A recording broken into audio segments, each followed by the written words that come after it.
Ang isang mahalagang paalala, do not forget parental teaching.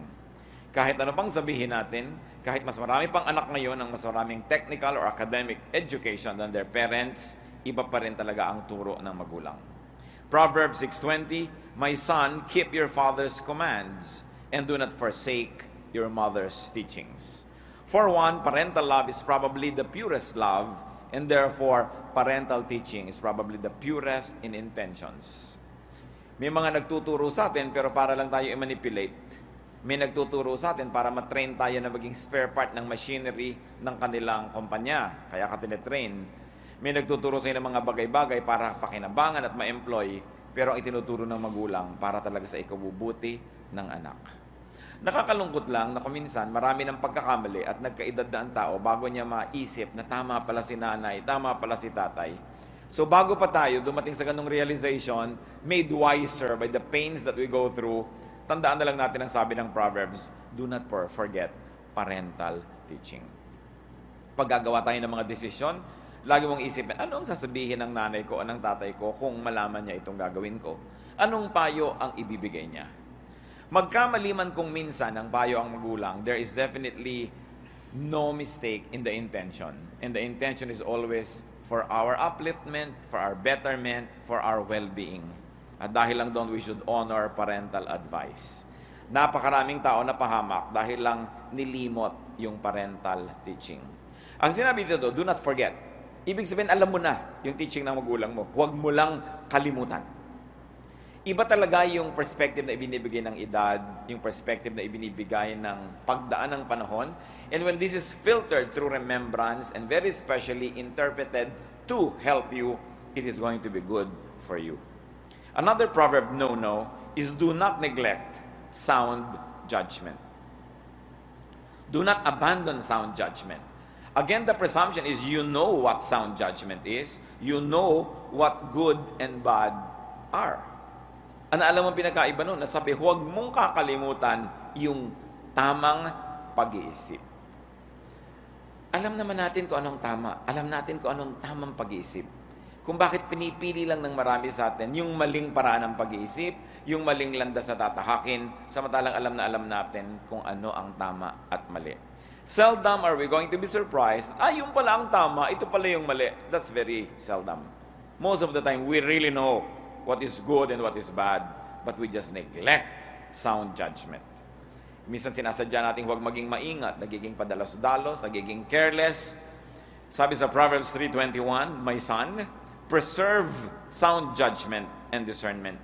Do not let them out of your sight." Sino ang madalas na maligaw? Hindi niya na-preserve yung sound judgment. Those who surround themselves with people who insist on making him do the wrong thing. Evil company ruins morals. Kadalasan yung alam na alam mo na tama, pag lagi kang nakakarinig ng kabilang opinyon, nababaluktot din ang iyong pananaw. Na bagamat alam mo pa rin yung tama, pero namamanhid ka doon at nagagawa mo pa rin ang mali. Dapat lagi tayong nare-refresh on what is right, nakikipag-usap, nakikibarkada tayo sa mga tama ang takbo ng utak para magkaroon tayo ng balanse at laging malinaw ang pag-iisip, hindi nadadaya. Sabi, preserve sound judgment.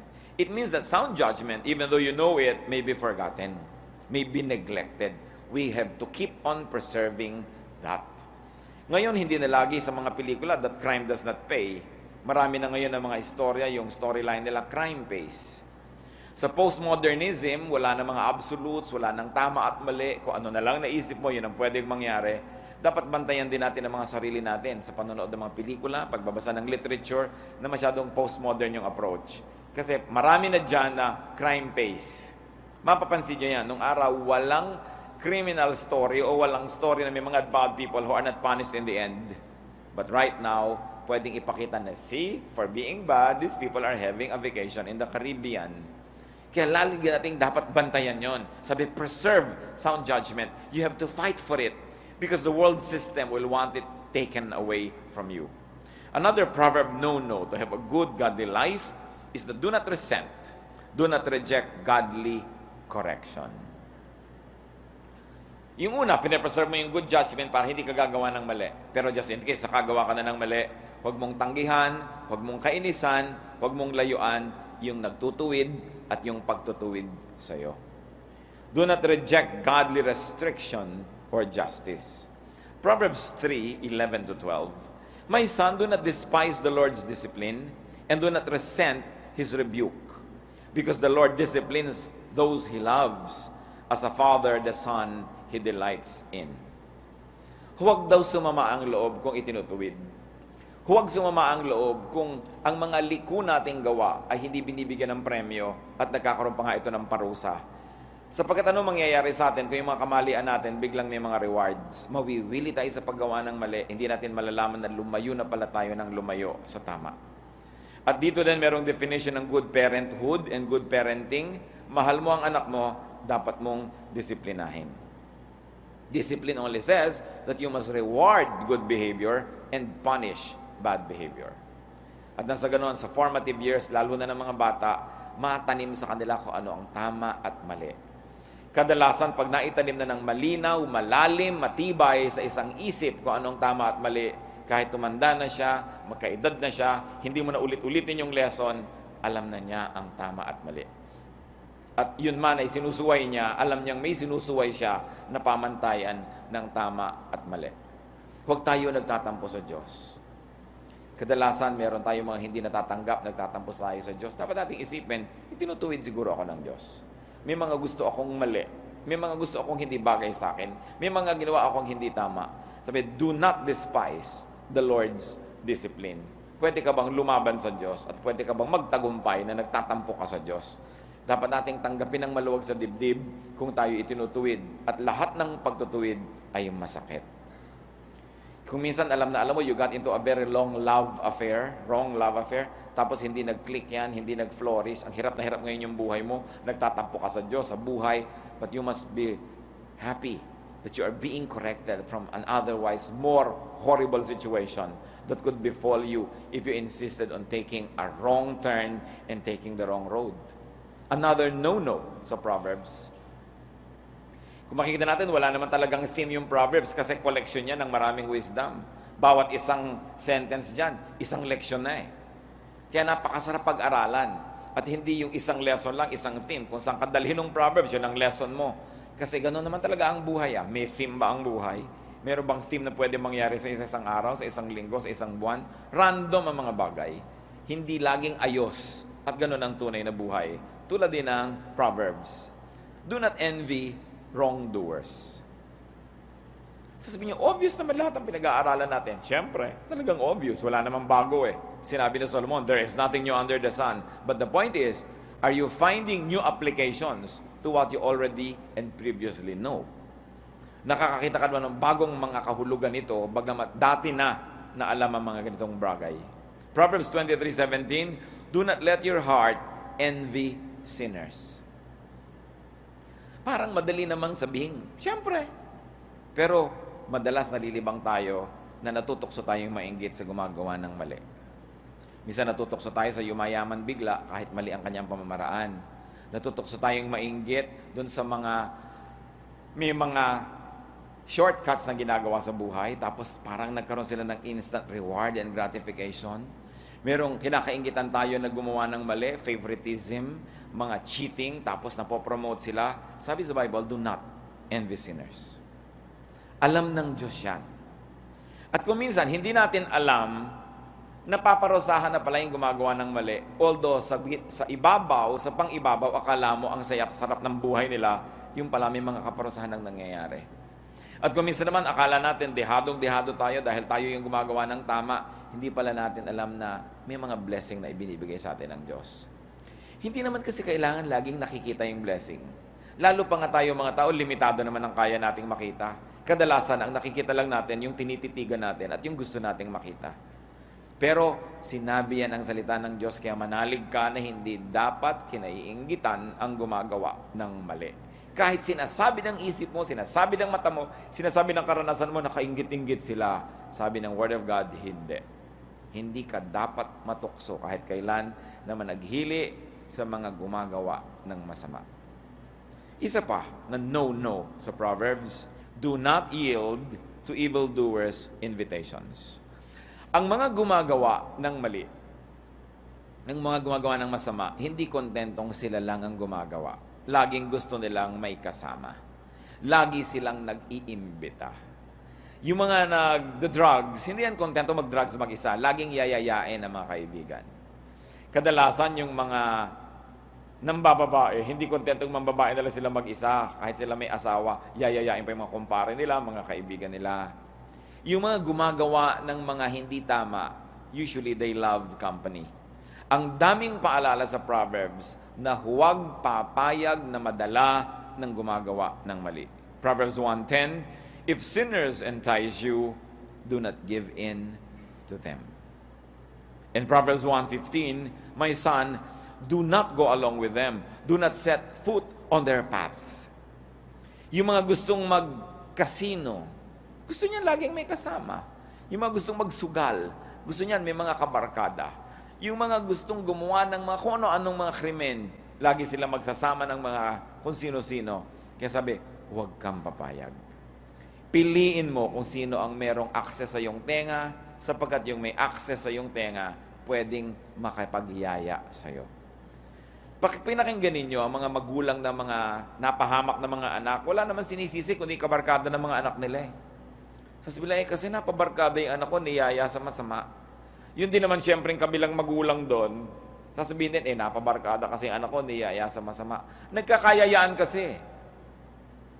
Bihira naman, yung isang tao lang yung may gustong gumawa ng masama, tapos yayayain ka. Kaya ka nayayaya kasi gusto mo rin eh. Kaya tayo dapat mag-ingat. Kasi gusto naman talaga natin gumawa ng mali. Meron talagang struggle ang tao. Hindi ka pwedeng yayain sa ayaw mo. Hindi ka pwedeng yayain doon sa ipinaninindigan mo dahil ayaw mo. Nayayaya ka lang sa gusto mo rin. So, sino ang pag-iingatan natin mga kapatid? Yung mga tao na pareho tayo ng weakness. Kasi pag niyaya ka nun, gusto mo rin, sasama ka naman. Huwag kang nakikibarkada sa mga taong pareho mo ng mga reklamo sa buhay.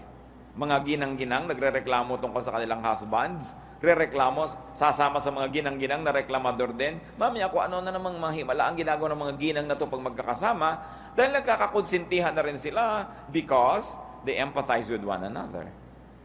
So, ang pinipili mong kabarkada, sino? Yung nakakapagbigay sa'yo ng balanse.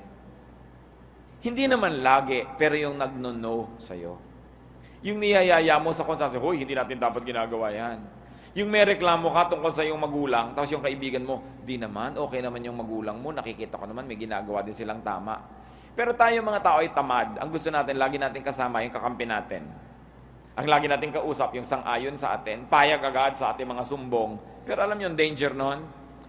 Pare-pareho lang kayo ng weakness. Paano ngayon kayo makakapagpalakasan sa isa't isa? Paano makakapagbigay ng balance? We love people who always agree with us, but will that be helpful? Will that be healthy for our lifestyle? So do not yield to evildoers' invitations. Di ba? Alam din natin yon. Pero bakit alam natin? Pero madalas pa rin tayong mayaya. Kasi kung minsan nahihiya. At ito ang isang dapat nating ituro sa ating mga anak. Dapat marunong manindigan. Tayo mga Filipino, kilalang-kilala sa pakikisama. Pero meron isa pa tayong katangian na higit mabuti. Paninindigan. Na nakikisama ka hanggang hindi nako-compromise talaga yung kaluluwa mo, yung espiritu mo, o yung ikabubuti ng kapwa. Pero oras na yun ay mako-compromise na, dapat manindigan ka na. Kaya ang mga anak natin habang maliliit, mga apo, pamangkin, dapat turuan natin sila mag-refuse. Marunong sila dapat mag-no. Hindi yung lahat ng iuutos mo, payag sila. Lahat na sasabihin mo, opo, opo, opo. Kasi hindi natin sila natuturuan mag-resist. Dapat tayong mga magulang, kahit sabi ng anak, ayoko pong gawin yan. O ba't ayaw mong gawin? Anak, meron tayong kakainin, ayoko pong kainin yan. Hindi mo papagalitan agad, ba't ayaw mo? O sige, may dahilan ka, di huwag. May pupuntahan tayo, ayoko pong sumama. Ba't ayaw mong sumama? At kung may dahilan, o sige, huwag kang sumama. Kasi pag na-train natin sila na magsabi ng no, they will be able to apply it when they must say no to evildoers. They will be able to apply it when they must say no to those who entice them to do wrong. Pero kadalasan yung mga anak mo napahamak sa mo, ba't ka sumama? Nakakahiya po kasi. Kakahiyan tumanggi. Kasi sinanay natin sila na hindi pwedeng tumanggi sa atin. Hindi pwedeng tumanggi sa matanda. Hindi pwedeng tumanggi sa ate o sa kuya. Dapat pwede. Kaya lang, pili. At dapat na ipapaliwanag kung bakit sila tumatanggi. At kung reasonable yun, we honor it and say, wow, that's a good decision. You may refuse even me, my son, my daughter, if you think it is not reasonable. Then we begin to make people na may sariling anino. Nakakalikha tayo ng mga tao na pwedeng tumanggi, hindi sunod-sunuran, hindi yes man or yes woman. It's important. Another wisdom from Proverbs, if you were going to have a quiet, beautiful life, whenever possible, do not be an outlaw. Do not join those who wrongly oppose power or the powerful. Siyempre, romantic isipin that you should stand up to the powerful, that you must have an advocacy, that you must stand up for this and that and against this and that. But if you're going to be very personal and healthfully selfish, in other words, you're practical, you have only one life to live. Kahit ka pa may buhay sa kabila, isa lang ang buhay mo dito. So dapat mong iniisip kung para saan mo to ginugugol at saan mo uubusin. Why live as an outlaw? Why live as an outsider when you can be an insider? Instead of simply fighting power, why not find a space for you within the system? Hindi ko minamaliit yung mga matataas na hangarin ng mga tao na sumasalungat sa mga kapangyarihan, naghihimagsik for the sake of principle. Pero tingnan nyo yung mahilig lumaban. Sa mga kumpanya, yung hilig-hilig lumaban, sasali ng union, lalaban sa mga boss, madalas yung buhay nila ang gulo-gulo. Pag may natanggal, sila yung natanggal. Tapos yung mga followers nila, dahil ang dami-dami, hindi naman matatanggal sila lang. Proverbs 24:21-22, Fear the Lord and the King, my son, and do not join with the rebellious. For those who will send sudden destruction upon them, and who knows what calamities they can bring. Lalaban ka sa makapangyarihan, humanda ka, isacrifice ang buhay mo. Isacrifice ang buhay ng iyong asawa at anak, magulang, kaibigan, mga mahal mo sa buhay. Hindi ko sinasabi mga kapatid na huwag kayong magkaroon ng paninindigan, huwag kayong lumaban sa oppression, huwag kayong lumaban sa masama. Pero isipin nyo rin mabuti, kung minsan yun namang partido na ipinaglalaban mo, masama rin Hindi rin lumalabas pa lang yung kasamaan niya. Meanwhile, iisa lang yung buhay mo, ano nangyari? Namundo ka ng 10, 20 years, maibabalik mo ba yung nawala? Yung nagkawalay kayo ng mga mahal mo sa buhay, maibabalik mo ba yun?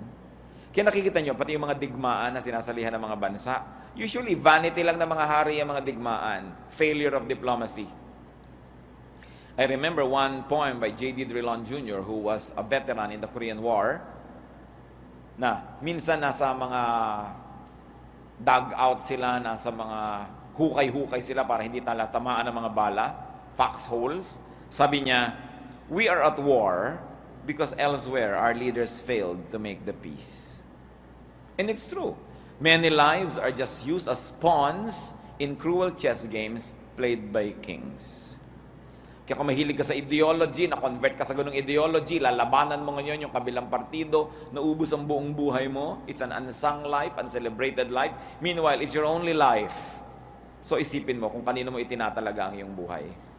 At kung makikita mo rin lang na may space within this system, though you may not like it, but there's a space which will allow you to live your life to the most that you might be allowed by the system, it's best not to fight power. Kasi yung buhay mo, iisa lang. Marami yan mga teaching sa Bible. So be careful with your words. Do not criticize the king or the rich, because the birds of the air will take your word to their very bedrooms and they will know what you're saying, at kawawa ka naman dahil bumabangga ka sa pader. Gusto kong bigyan ng diin mga kapatid na hindi ko sasabing huwag tayong manindigan for principle, pero isipin mo yung ibabayad mo sometimes for principle. Mayroong mga taong napaaway, nasaksak, napatay dahil lang sukli sa jeepney. Ayaw pang ibigay ng driver yung sukli, sa yung sukli ko, may nag-away na sila, tinubos siya, sinaksak ko, namatay, prinsipyo, piso. Parang is it worth it? Dapat isipin natin, ang buhay kasi natin bigay ng Diyos, pinapahalagahan mo. Init ng ulo, makikipaglabanan for parking lot, nagbarilan. Yung isa namatay, yung isa nakulong for life. Para sa parking space, principle. Kailan mo ibebend yung principle when you say, well, it's not worth dying for? No? Tinitingnan natin yun. Is it worth dying for? Napakahalaga kasi minsan ka lang mabuhay. Minsan nadadaya tayo. Mga mangmang nadadaya yan. Yung mga hindi nag-iisip nadadaya, nare-recruit, nahihikayat, pang-ubos ng bala ng kalaban. Sila yung mga frontliners. Sila yung tagagawa ng mga dapat gawin. Meanwhile, yung mga ideologues, yung mga may mga ideya, yung mga matatayog ang mga hangarin, mga safe, mga tahimik ang buhay at masasarap ang mga buhay habang nauubos at nagdurusa yung mga tagasunod nila. Lahat ng mga isms may ganyan. Lahat ng mga ideology may ganyan. Lahat ng mga pananalig may ganyan. Kaya bantayan natin mga kapatid, saan natin idinededicate ang ating buhay? Another no-no on rightness is do not take advantage of the weak. Proverbs 22 verse 22, do not exploit the poor because they are poor, and do not crush the needy in court. Isa yung no-no talaga sa Biblia. Mang-aapi ka ng kawawa, mang-aapi ka ng mahina, ng mahirap, ng may sakit, ng matanda, ng bata, ng babaeng mahina. Lahat yan, sinasabi, no, no, no.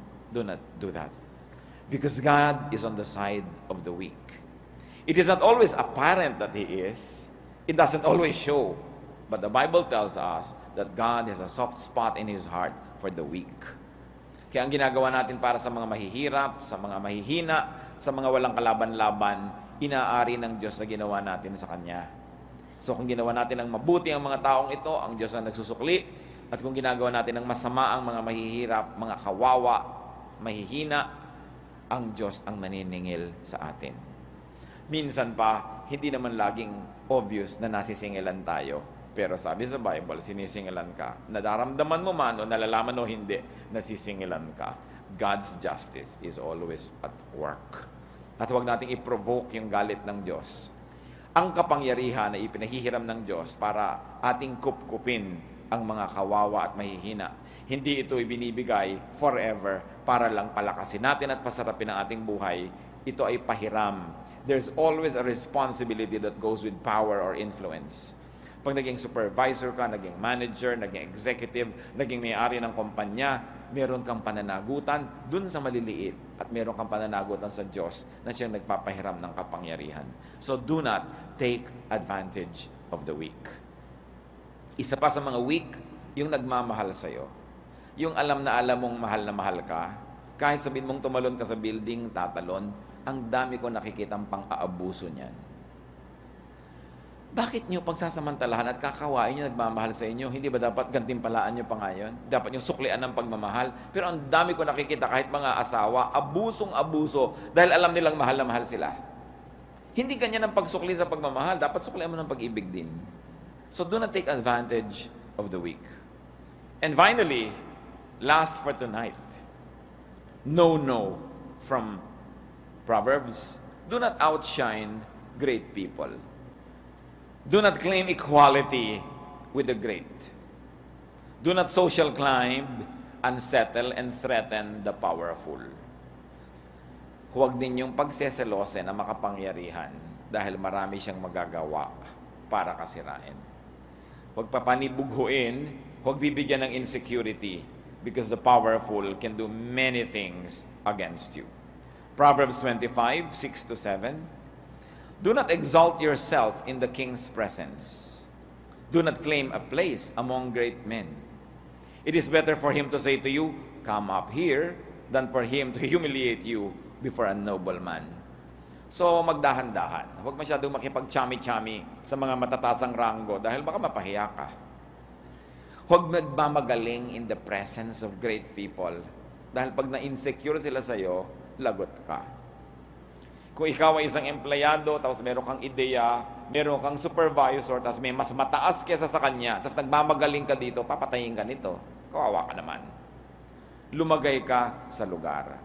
Kung talaga kang mahusay, kung talaga kang magaling, hindi yan masusuppress. Matakpan man yan isang araw, 2 araw, 1 linggo, 3 buwan, lalabas at lalabas ang galing mo. But do not needlessly unsettle the powerful. Ito kung minsan, nang natataka ko, hindi matutunan ng mga tao in the corporate world. Pinapa-insecure nila yung kanilang immediate superior in front of a bigger superior. So anong gagawin nito? Everything within his or her power will be used against you. Kailangan lumalagay ka sa lugar. Do not outshine those who are supposed to be above you. Let whatever you do, give credit to them. At magkikita mo, aandar ang katarungan at hustisya ng Diyos. In fact, let me add this. Do not just say, don't shine and outshine great people. If you can, do not shine at all. Hindi ko sinabing huwag kang maging excellent, huwag kang maging good, huwag kang maging fruitful, but try not to be noticed too much. The world, and especially this country, punishes the brilliant. At sinabi na ni Jose Rizal sa No Limit Angere, ang pinakamatayog na puno ay tinatamaan ng kidlat.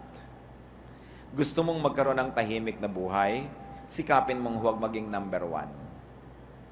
Yung mga number one, bagamat number one sila, ang laki ng bayad. Halimbawa, number one ka head of state. Okay, number one yung kotse mo, number one ka everywhere. Pero pag bumagsak yung gobyerno mo, nagkaroon ng coup, nagkaroon ng change in government, ikaw yun na-exile eh. Hindi naman na-exile yung Secretary of Labor. Hindi naman na-exile yung mga governor na in-appoint. Buhay na naman sila, mapupula na naman ang asap nila, ikaw na-exile. Kasi number one kayo. Pag kami mga strike, tingnan nyo yung mga number one, yung nagtatatanggal sa trabaho, yung mga iba. Sino ba na-assassinate? Yung mga number one naman, di ba? May na-assassinate yung number one, lalo hindi naman siya traveling. So, nagtataka ko, ba't ang mga tao gusto maging number one? Pag number one ka kasi marami. Yan ang everything to this. Pag number one ka, marami. Gusto ng privileges. Hindi naman sila kasalo sa hirap mo. Pero gusto kang sumalo sa hirap mo. Pag nagpakahirap ka to make a career, to make a name, to make a profession, pag mayaman ka na, andyan lang nakamag-anak mo magsusunod ka. Gusto nila makihati. Inalagaan ka niya noon, pinalitan ka niya ng lampin, lahat ang maisusumbat sa'yo para kasali sila. Pero hindi sila kasama sa pagdurusa mo, sa pag-iisa mo, sa kalungkutan mo. So bakit mo iibigin ang ganon? Nakakalungkot lang na bago ma-realize yan ng iba, number one na sila. And almost irreversibly number one, so they have to maintain and maintain and maintain it. You know what life is? Meron ka nagagastos, nakakabili-bili ka ng gusto mo, kakalakad-lakad kayo, medyo ka free. Pwede kang huwag magtrabaho o magpalit ng trabaho dahil hindi ka naman sobrang asang-asa doon sa ginagawa mo. Okay na dapat sa buhay yun. Hindi yung magkamal ka ng pagkarami-rami. Pag ang dami mong kayamanan, ang daming gustong sumingil ng buwis sa'yo. Biglang ang dami palang gobyerno. Hindi lang isa dahil maraming naninigil sa'yo ng buwis. Maraming mga nangingikil. Nung araw, mga 60s, 1960s, yung mga artista, mga tao, hindi alam, gusto-gusto sumikat. Pag sikat na artista ka pala, may mga gangs nun na humihingi ng malaking portion ng income mo. Pag hindi, bubusan nila ng asido yung mukha mo. Hindi mabuti pa, hindi ka nalang naging sikat. Nasa listahan ka nila ng bubusan. Tapos bigay ka ng bigay, ang sama ng loob mo, para wag lang ka nilang busan. Ang hirap di maging sikat. Ang hirap na kilala ka, ang hirap na leader ka. Pag nagkamali ka, ine-expect ng mga tao, wala kang mali. So pag nagkamali ka, may nakaalam ng pagkakamali mo, gusto ka laging blackmailin. Kaya dapat supportive tayo doon sa mga talagang kailangan. May naman, may number one, alangan mang wala.